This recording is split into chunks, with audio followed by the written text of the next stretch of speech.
5 to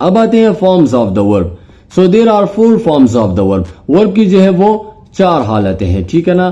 اب سوال یہاں پر پیدا ہوتا ہے کہ اس فارم یعنی اس ورڈ کا مطلب کیا ہے, ٹھیک ہے نا. فارمز پہلے اس کو دیکھتے ہیں پھر بعد میں آگے جاتے ہیں.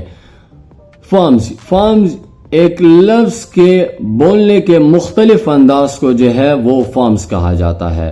اگر آپ سے کوئی پوچھے کہ فارم کا مطلب کیا ہے تو آپ کا جواب یہ ہونا چاہیے کہ ایک لفظ کے مختلف انداز کو فارم کہا جاتا ہے.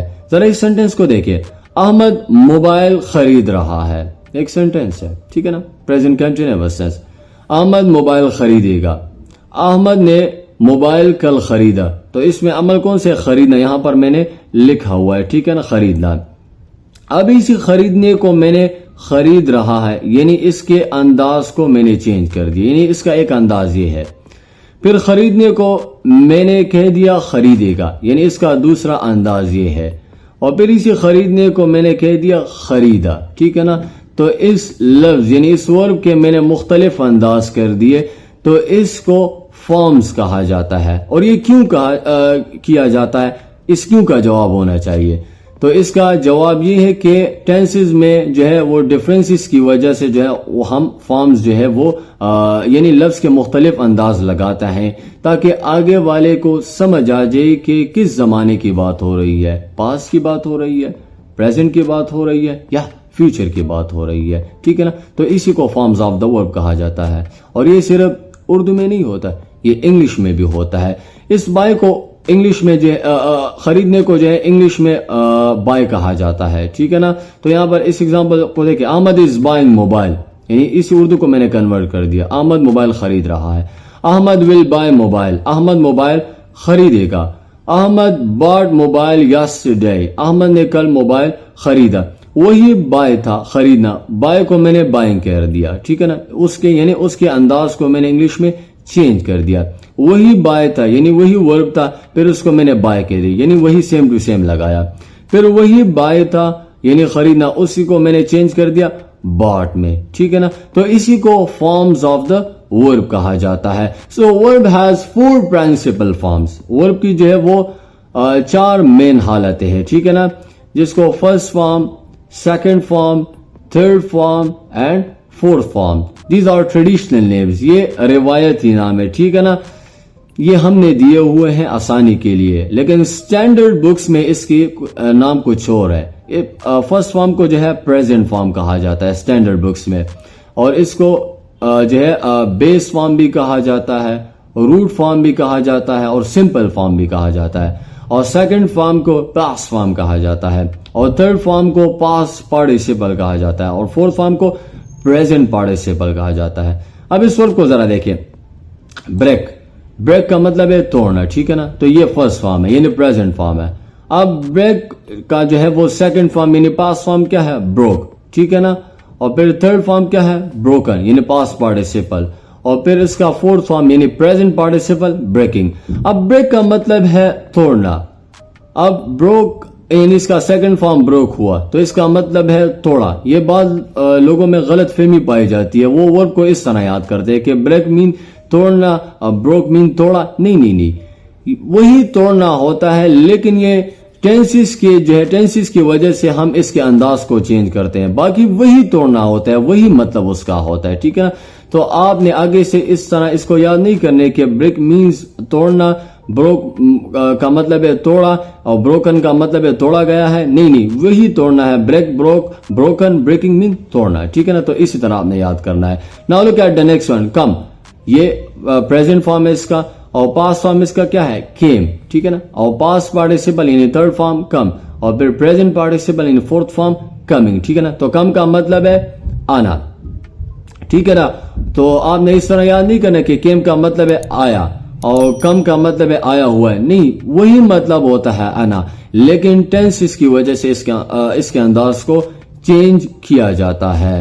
تو یہی آج کا ٹاپک تھا ورب کے بارے میں. اگر اس حوالے سے کوئی بھی کنفیوژن ہو تو کوشچن ضرور رائز کیجئے تاکہ آپ کو اس کا جواب دیا جا سکے. اگر ویڈیو اچھی لگی ہو تو اس کو لائک کیجئے اور اپنے دوستوں کے ساتھ ضرور شیئر کیجئے. And do subscribe the channel and don't forget the bell icon in order to receive our new videos notification. Thanks for watching.